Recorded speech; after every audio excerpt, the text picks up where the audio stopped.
Արդիկ լուրերի հիմնադիր Արադ Հանայանը շնորհավորական ուղերձ է հղել մայրության գեղեցկության տոնի առթիվ։ Սիրելի մայրեր, կանայք, աղջիկներ,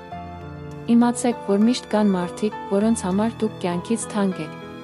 Շնորհավորում եմ ձեզ ապրիլի 7-ի գարնանային այս գեղեցիկ տոների կապակցությամբ։ Ցանկանում եմ հավերժ գեղեցկություն, երիտասարդություն, առողջություն, անսահման երջանկություն, անմար շփիտ, թող մայրական սրտի ջերմությունը, կանացի հմայքը, պայծառ շփիտը, քնքշությունն ու գրավչությունը լինեն հավերժ ձեզ ուղեկից։ Շնորհավորում եմ բոլորիդ, եղեք երջանիկ, քանի որ բոլորդ ունեք դրա իրավունքն ու նաև պարտականությունը։ Չկանգնել ոչնչի առաջ սեփական երջանկությանը հասնելու ճանապարհին։ Յուրաքանչյուրդ գեղեցիկ եք, ունեք սիրելու ու սիրվելու իրավունք, բայց նախ սիրեք ձեր կանացի հոգու բոլոր մասնիկներով եւ դուք կլինեք երջանիկ, քանի որ սիրող կանացի սիրտը տասնյակ հորինված սերերի ու երջանիկ կյանքերի գինն ունի։ Սիրելի մայրեր, կանայք, աղջիկներ, ցանկանում եմ, որ երբեք ձեզ միայնակ չզգաք, իմացեք, որ միշտ կան մարդիկ, որոնց համար դուք կյանքից թանկ եք։ Շնորհավոր ապրիլի 7